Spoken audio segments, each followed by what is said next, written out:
Segala sesuatu yang kita kerjakan, yang kita lakukan, baik itu pekerjaan, pelayanan, atau apapun, semua pernikahan, atau apapun juga yang kita kerjakan hari ini, suatu saat akan ada namanya proses pengujian untuk membuktikan kemurnian hati kita itu seperti apa. Kalau hari ini kita menghadapi masalah, apapun juga itu, bersyukur. Karena kadang diizinkan hal sulit, hal-hal yang berat, hal-hal yang tidak enak, tujuannya satu, memurnikan hati kita. Karena Tuhan tuh mau hati kita itu benar-benar tulus dan murni untuk sungguh-sungguh didapatinya benar menurut kacamatanya Tuhan. Nah, hati ini kan semua orang tidak pernah lihat, tidak pernah tahu. Mulut bisa menipu, mulut bisa bohong, mulut bisa berkata manis. Tapi yang di dalam hati ini yang harusnya terpancar keluar. Tapi yang di dalam hati ini yang bisa melihatkan diri kita dan Tuhan. Nah, kalau hati kita hari ini itu tidak didapati tidak benar di hadapan Tuhan, Tuhan tuh pasti murnikan. Mau jadi apapun juga itu, jabatan kita apapun, jenis pekerjaan kita apapun juga, itu hati kita tuh pasti dimurnikan Tuhan. Selama kita ini mencari Tuhan, memberi hidup kita ini kepada Tuhan, Tuhan pasti beresin hati kita yang di dalam ini. Tuhan mau murnikan benar-benar. Karena apa? Tuhan mau berkuasa penuh atas kehidupan kita, bukan diri kita. Tuhan mau jadi satu-satunya yang berkuasa supaya dia bisa bermanifestasi, memanifestasikan pekerjaannya melalui apa yang kita kerjakan, apa yang kita lakukan setiap harinya, mencerminkan apa yang menjadi tujuan Allah. Tapi kalau hati ini dipenuhi kejahatan, kemunafikan, kepalsuan, ujung-ujungnya apa? Iblis mempunyai celah untuk bisa menguasai, memanifestasikan pekerjaannya. Nah, selama orang mengalami kelahiran baru dan dilahirkan baru, Tuhan tuh mau penuh. Dan selama kita ini mencari Tuhan, Tuhan tuh pasti beresin hati kita. Tuhan mau penuh sepenuhnya, berkuasa dan menjadi satu-satunya Tuhan yang tinggal di dalam hidup kita. 2 minggu sekali, bisa sebulan sekali, sembako untuk jemaatnya itu Pak Hari Wibowo di GBI yang buka di Hotel Garuda kalau nggak salah, di Bekasi. Itu benar-benar nih, kalau Bapak Ibu menabur bisa kontak beliau. Itu perlu sekali itu orang ditabur itu. Ini saya kenal hamba Tuhan ini, saya khotbah beberapa kali di gerejanya. Saya kenal lumayan dekat dengan hamba Tuhan ini. Dia memiliki kemurnian hati, dia nggak ngejar uang, malah dia sering tekor duit untuk sampai hari ini tuh kasih sembako, beras 10 kilo, ada jemaat-jemaat yang susah, belum sarden, belum macam-macam lah. Saya tahu ini hamba Tuhan yang murni ini. Nah, Tuhan mau dapatin kita itu memiliki hati nurani, hati kita itu murni dan tulus nih. Tapi memang saya juga kenal beberapa hamba Tuhan yang tamak itu juga ada. Tapi ada beberapa hamba Tuhan yang benar-benar murni juga ada. Saya sendiri juga pengen didapatin Tuhan hati saya itu murni. Saya makanya mengizinkan segala suatu proses memurnikan saya. Saya tidak bisa bilang bahwa hati saya hari ini murni. Yang tahu kan Tuhan. Makanya kadang diizinkan proses tekanan himpitan. Nah, Tuhan mau kita ini memiliki kemurnian hati yang benar-benar tulus ketika pelayanan ini. Jangan mengharapkan karena persembahannya. Bapak Ibu, kalau kita nih, terutama nih yang hamba Tuhan nih, kalau hamba Tuhan orientasinya duit nih, ketika kita melayani nih dalam ibadah hari Minggu, seandainya nanti ibadah udah dibuka nih, kalau orientasinya uang loh ya, yang dipikirkan uang nih, di otaknya itu pikirannya uang. Ketika diundang hari Minggu dan kebetulan jatahnya kosong, yang pertama ngundang dengan persembahan sekian, terus udah disetujuin. Terus yang kedua persembahannya lebih gede, Bapak Ibu bisa goncang loh itu. Nah, itu kan membuktikan kemurahan hati tidak tulus. Bagaimana kalau gereja nggak kasih persembahan? Apa kamu melayani? Saya bertahun-tahun dari tahun 97 sampai 2018 itu tidak pernah mau terima persembahan. Karena saya tahu saya ini cinta uang, makanya saya kerja, saya usaha. Karena saya pikir buat apa kalau pelayanan sekedar mengejar uang. Baru beberapa hari bulan tahun terakhir ini saya mau terima persembahan. Dulunya hampir tidak pernah melayani tiap hari, khotbah tiap minggu, nggak pernah terima persembahan. Nggak masalah buat saya, karena saya tahu kalau saya ini hamba Tuhan, yang gaji saya itu Tuhan, bukan orang lain. Bukan saya mengharapkan persembahan orang lain, karena saya tahu hati saya itu lemahnya di uang. Makanya saya harus tahu memurnikan bagaimana hati saya tidak nempel ke uang. Saya suka barang-barang bagus, saya suka barang-barang mewah, tapi hati saya nggak nempelnya di sana. Saya terus setiap hari sering sharing sama istri saya harus didapatin memiliki kemurnian yang tulus di hadapan Tuhan. Saya tidak mau apa-apa.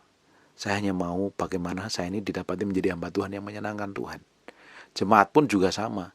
Jangan kalau kenal orang itu pingin punya motivasi yang busuk, motivasi jahat untuk dirinya sendiri. Pingin kenal dia, dekat-dekat orang terkenal. Kalau orang itu hatinya jelek ya. Kalau dekat-dekat orang kenal pingin foto. Kalau dekat orang kaya, siapa tahu bagi rezeki. Selalu berpikiran seperti kalau orang pikiran jelek. Tapi kalau kita ini murni, kita dekat orang itu harusnya orang itu diberkati melalui hidup kita. Orientasinya kan lain, standarnya kan lain. Justru kita harus menjadi berkat buat orang lain. Bukankah ada ayat yang ngomong, bukankah lebih mulia orang yang memberi daripada orang menerima? Harusnya kalau kita berpikiran seperti Kristus berpikiran, harusnya kita menjadi berkat buat orang lain. Jangan kita malah kejar-kejar berkat. Bagi hamba Tuhan, ingat nih, jangan paksa jemaatmu harus begini, harus begitu, terus diancam kalau nggak kasih persembahan masuk neraka. Ya itu sebenarnya masuk neraka adalah hamba Tuhan tersebut. Mereka adalah apa? Fokusnya pada kepentingan perutnya sendiri. Kita sebagai hamba Tuhan nggak boleh ngomong seperti itu. Justru kita sebagai hamba Tuhan harus didapati hati kita itu murni. Yang jadi fokusnya, yang jadi tujuannya adalah menjadi serupa segambar dengan Kristus. Baru orang-orang yang kita gembalakan, orang-orang yang kita muridkan, orang-orang yang di sekitar kita itu mengalami roh yang sama, mengalami hal yang sama, menjadi serupa segambar dengan Kristus. Kebayangin kalau hamba Tuhan itu tamak ya. Terus ngajar sama jemaatnya untuk kemurnian, kan palsu, kan bohong, kan munafik. Bukankah nggak jauh beda sama orang-orang Farisi, munafik gitu isinya. Ya, hamba Tuhannya mata duitan, terus ngajarin jemaatnya nggak mata duitan. Ya kan bohong. Makanya sebagai hamba Tuhan, terutama yang hamba Tuhan, yang khotbah, yang ngajar, yang gembala, atau apapun juga, kita itu benar-benar harus mau dimurnikan, harus belajar pikul salib sangkal diri. Ini apa yang saya sampaikan tidak enak, tidak favorit, nggak suka didengar orang, tapi kita harus lakukan. Kalau kita ini mau memuridkan orang, kita sendiri harus didapatin benar. Supaya apa? Yang kita muridkan juga bisa benar. Bagaimana seseorang yang berdosa, yang hidupnya ngawur, mata duitan, terus kita ngomong sama jemaatnya, jangan mata duitan. Padahal kan menipu Tuhan, itu kan jahat di hadapan Tuhan. Itu kan bohong itu. Itu kan munafik di hadapan Tuhan. Orang-orang model seperti ini enggak layak sebenarnya. Nah, makanya diizinkan semua hamba Tuhan itu mengalami proses. Nah, prosesnya itu tergantung reaksinya. Ada yang berontak, melawan, ada yang lebih lembut, melunak, mengikuti cara kerja Tuhan. Istilahnya Pak Yusak Cipto, itu gelinding wae. Ngikutin ritme dan cara kerja Tuhan. Maunya apa, diikutin. Nah, itu yang membentuk hati kita, itu semakin murni di hadapan Tuhan. Tapi kalau didapatin, kita ini diproses, dibentuk, dan dimurnikan itu berontak, ya ujungnya kita menjadi orang yang keras kepala. Buka sebentar di 1 Petrus pasal yang pertama ayat yang ke-6. 1 Petrus 1 ayat yang ke-6. Bergembiralah akan hal itu, sekalipun sekarang ini seketika harus berduka cita oleh berbagai pencobaan. Ya, kalau bisa kita ini nggak usah ngalamin pencobaan dan harus langsung menjadi sama seperti Yesus. Ya mana bisa. Untuk kita memiliki karakter serupa segambar dengan Yesus Kristus dan memiliki kemurnian seperti Tuhan Yesus, itu perlu proses. Nah, hal yang jahat tadi, hal yang buruk di dalam diri kita ini diproses Tuhan lewat apa? Pencobaan, pemurnian, masalah, tekanan, impitan. Saya sudah sering kali ngomong bahwa kalau kita ini menghadapi masalah dengan siapapun juga, dengan orang lain, dengan pekerjaan atau apapun juga yang kita alami sampai hari ini, sebenarnya Tuhan mau hati kita. Respon kita harus seperti Tuhan. Respon kita tanya Tuhan, bereaksi seperti Tuhan. Seperti Yesus melakukan segala sesuatu. Tindakan kita itu harus seperti Tuhan. Yang jadi masalahnya kalau fokus kita untuk diri sendiri, kita akan berontak. Ketika kita direndahkan orang, kita akan marah, kita akan sepingin serang balik. Kalau fokus kita diri sendiri, kalau fokus kita adalah harga diri kita, ketika orang merendahkan kita, mencaci maki kita, atau memfitnah kita pingin serang balik loh, kalau perlu dipenjarakan. Kalau fokusnya daging, kita menjadi orang yang egois. Tapi ketika kita fokusnya untuk hidup kita ini, untuk Tuhan, untuk memuliakan nama Tuhan, untuk menjadi kepanjangan tangan Tuhan. Ketika orang ngomong jelek, ngomong buruk, memperlakukan buruk, kita tuh kembalikan ke Tuhan. Serahin aja ke Tuhan. Beri waktu untuk Tuhan untuk menjelaskannya. Beri waktu Tuhan untuk melakukan pembalasan. Karena pembalasan bukan hak kita. Dan toh pun Tuhan gak ngizinkan untuk kita membalaskan. Tuhan gak ngajarin berdoa untuk minta pembalasan kan. Tuhan malah berdoa, orang yang menganiaya kamu, orang yang memusuhi kamu, justru kita suruh berdoa memberkati mereka, mengasihi mereka seperti diri kita sendiri. Itu adalah bentuk pikul salib dan sangkal diri. Itu kadang seperti itu dipakai Tuhan untuk memurnikan hati kita. Nah, nggak enak kan kalau kita ini menghadapi masalah. Contohnya hari ini saja. Berapa banyak dari kita, usaha kita, ada yang babak belur, keuangan kita babak belur karena pandemi selama 1,5 tahun ini. Kita kan nggak enak nih. Rasanya mau pengen nangis jerit sama Tuhan. Saya pernah ngalami dalam titik tertentu usaha saya hancur, bisnis hancur, dan kita meninggalkan hutang yang banyak sekali. Dan harus ada jatuh temponya, harus bayar. Rasanya kan susah tidur, susah makan, malas makan tuh. Tapi puji Tuhannya ya, kalau ketika saya ini menghadapi masalah kayak begitu, maunya saya makan dan tidur. Itu beda dengan orang lain. Nah, kan kita harus berserah kepada Tuhan, dan ujung-ujungnya Tuhan bikin breakthrough dan terobosan dalam hidup saya. Akhirnya hutang-hutang itu kan bisa lunas sampai hari ini. Dan luar biasa loh. Kadang hal itu diizinkan tuh Tuhan tuh punya maksud. Salah satu yang kita harus tahu, kita harus mengerti maksud Tuhan. Kalau kita menghadapi pencobaan, aniaya, kita nggak usah bersedih, kita nggak harus merengek, harus putus asa, tapi kita belajar. Ini pasti Tuhan punya maksud. Satu, pasti Tuhan punya tujuan dalam hati saya, mau memurnikan hati saya. Kedua, bisa saja itu dipakai Tuhan untuk mempromosi. Enjoy dan nikmatin. Terus ayat yang ketujuh, maksud semuanya itu ialah untuk membuktikan kemurnian imanmu. Nih, kalau kita menghadapi masalah, menghadapi tekanan, justru hari ini ya, ini sebenarnya bagus sekali. Apa yang terjadi hari ini tuh bagus. Kenapa saya bilang bagus? Membuktikan iman kita tuh seperti apa. Kan tidak ada ibadah onsite, semuanya online. Nah, waktu dalam kondisi susah seperti ini, setiap hari ngelihat orang meninggal gara-gara wabah ini, semuanya lagi kondisinya benar-benar berjuang. Tapi di sisi lainnya, orang juga diberkati dalam kondisi seperti ini. Jadi kita nggak bisa pukul rata kalau kondisi ini susah. Ada orang-orang yang tambah diberkati, tambah kaya hari ini. Nah, kalau kita menghadapi masalah seperti ini, udah nggak ada ibadah, kalau kita nggak tergabung dalam gereja lokal yang nggak ada yang memperhatikan, apalagi nggak ada sel, ikut gereja lokal pun gembalanya belum tentu nelponin, apalagi kalau nggak ikut sel, ikut CG, ikut ibadah rumah, nggak ada yang perhatikan, iman bisa jeblok nih. Tapi tergantung. Makanya kejadian pandemi ini, wabah ini memurnikan. Ada orang yang Kristennya itu dasarnya udah kuat. Dalam kondisi ini semakin hari semakin cinta Tuhan, semakin mengasihi Tuhan. Ada beberapa orang yang tambah lemas, merasa nggak diperhatikan, nggak bisa ini, nggak datang lagi, nggak kumpul kaki, nggak di konselingin lagi mungkin. Nah, ini kan memurnikan. Gereja Tuhan ini sekarang hari ini banyak dimurnikan. Yang gereja dulunya dalam seminggu persembahannya bisa miliaran, hari ini nggak ada income. Mungkin persembahannya ini dan harus bayar sewa gedung, bayar maintenance gedung, nggak ada income. Makanya banyak gembalanya dicerit-cerit, terutama gembala yang mata duitan ya. Yang gembalanya tulus murni nggak usah tersinggung. Gembala mata duitan ya harus tersinggung harusnya. Mulai stres nih hari ini. Kenapa? Nggak ada income. Terus maintenance bayar tetap jalan terus. Makanya itu kan sebagai pemurnian. Nah, kalau tulus dan murni, dapatin hatinya tulus dan murni, nggak usah ngeluh, nggak usah jerit-jeritan, serahin kepada Tuhan. Kalau Tuhan itu panggil kita untuk bikin gereja, Tuhan pasti cukupin segala sesuatunya.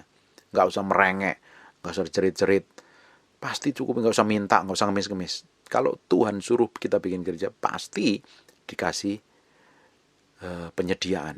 Di mana ada visi, pasti ada provisi, ada penyediaan Tuhan. Dan saya percaya itu. Makanya gereja yang dibangun atas dasar ketamakan, kerakusan, cintakan Tuhan, ya hari ini habis semua. Habis dimurnikan.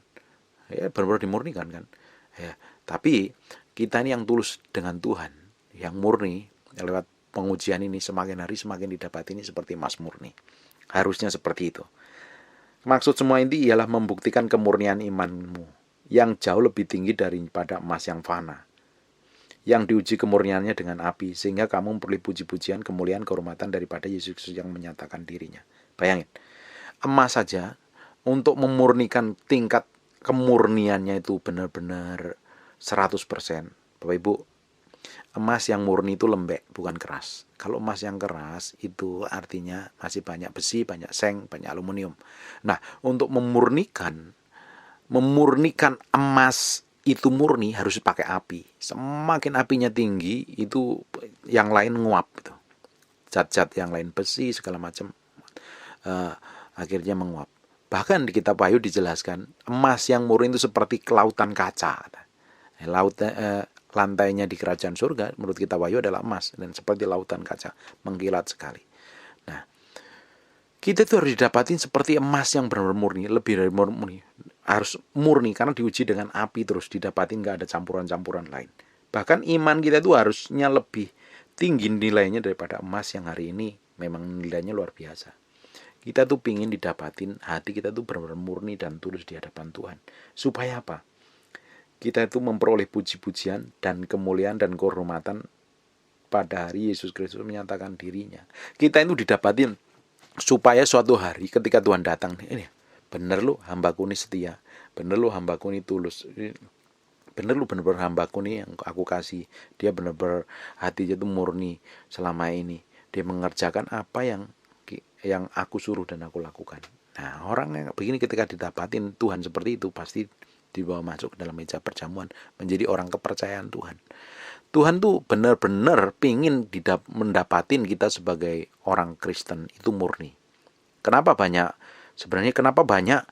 orang Indonesia tidak bertobat? Salah satunya orang Kristennya nggak memiliki kemurnian hati. Banyak orang tersandung dengan kelakuan orang Kristen. Ngakunya Kristen, minggu ke gereja, tapi sakit hati, benci, dendam. Ngakunya Kristen, rajin ke gereja, nyembah Tuhan, angkat tangan, baik gemetar-gemetar, tapi nilep uang orang, makan uang orang, bohong, janji palsu, segala macam, tidak menjadi contoh. Akhirnya orang tersandung. Nah, Tuhan tuh mau dapatin semua orang percaya yang melayani dia, yang menyembah dia, itu didapati menjadi serupa segambar dengan Yesus Kristus, supaya orang itu bisa ngelihat loh. Ngelihat kita itu bukan karena ngelihat apa keren baju kita, mahal sepatu kita, atau kerennya mobil kita, jam tangan kita. Bukan, tapi karena melihat ada kemuliaan dan terang Tuhan yang memancar dalam hidup kita.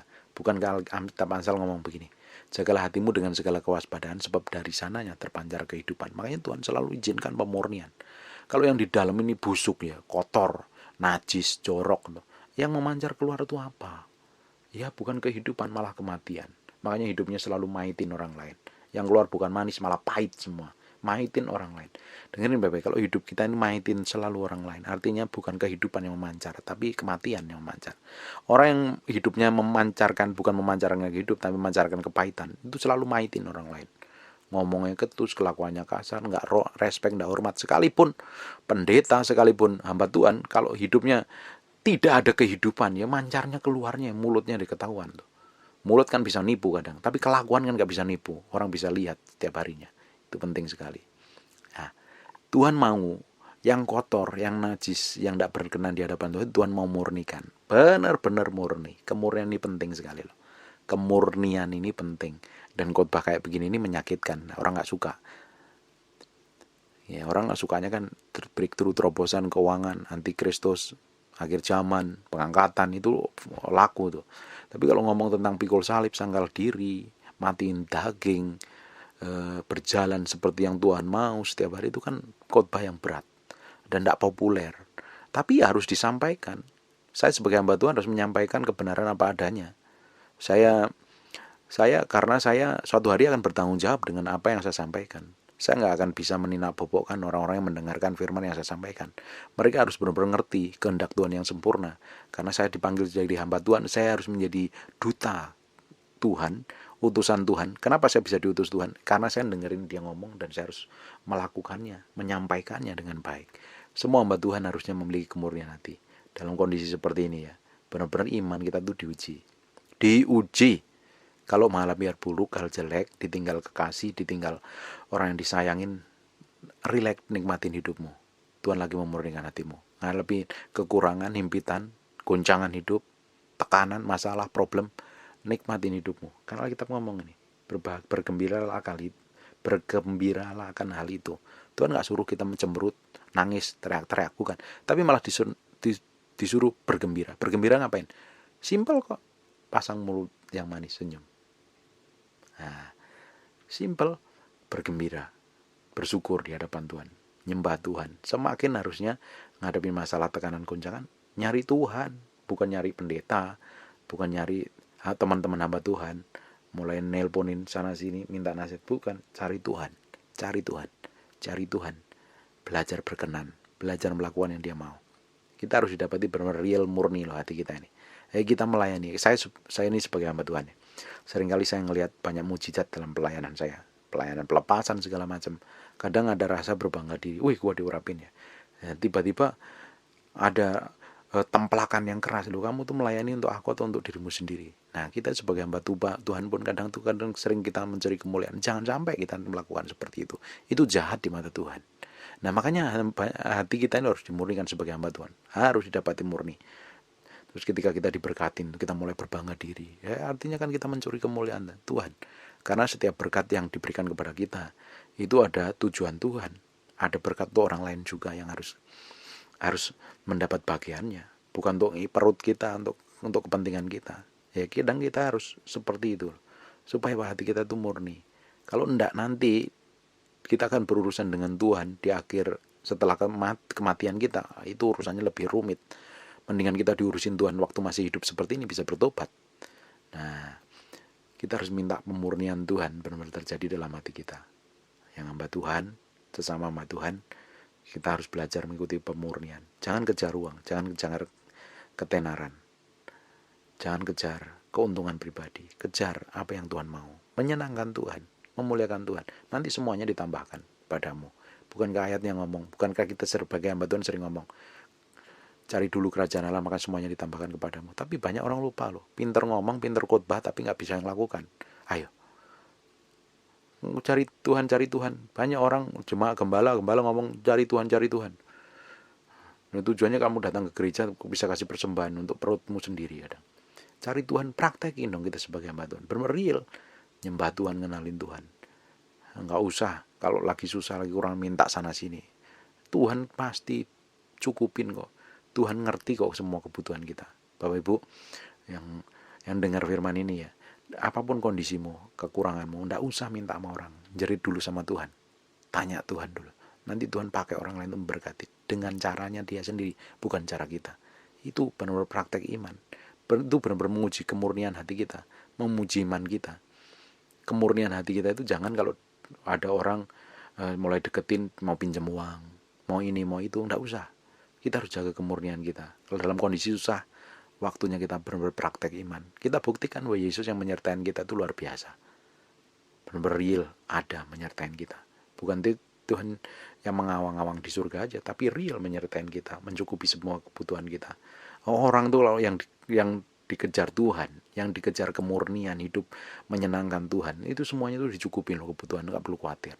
Bukan ada ayatnya, burung-burung di udara jadi pelihara, bunga bakung di padang didandani. Apalagi kita yang melayani dengan label menyembah, menyenangkan Tuhan, pasti cukupin lah. Nggak perlu khawatir, nggak perlu takut. Hanya perlu respon hati kita itu benar ketika mengalami pemurnian, mengalami pengujian, mengalami testing. Jangan sampai seperti orang Israel, testing menggerutu, ngomel menggerutu, maki-maki pemimpin, nyalain orang lain, dan ujungnya ngapain? Mati di padang gurun. Kita harus didapati menjadi orang yang memiliki kehidupan dan memancarkan kehidupan kepada orang lain, menjadi inspirasi orang lain, menjadi kepanjangan tangan Tuhan. Hidup kita itu harus didapati murni di hadapan Tuhan, dan itu melalui proses, nggak bisa bim sehari 2 hari. Itu proses yang bertahun-tahun dengan komitmen dengan Tuhan. Dan ketika benar-benar siap, Tuhan akan manifestasi melalui hidup kita. Tuhan begitu berkuasa atas hidup kita sehingga hidup kita menjadi dampak besar buat orang lain. Pikiranmu, perkataanmu, perbuatanmu, kelakuanmu itu memberi dampak besar pada orang lain dan diubahkan semakin mencintai dan mengasihi Tuhan, semakin menjadi serupa segambar dengan Yesus Kristus Tuhan. Amin. God bless you.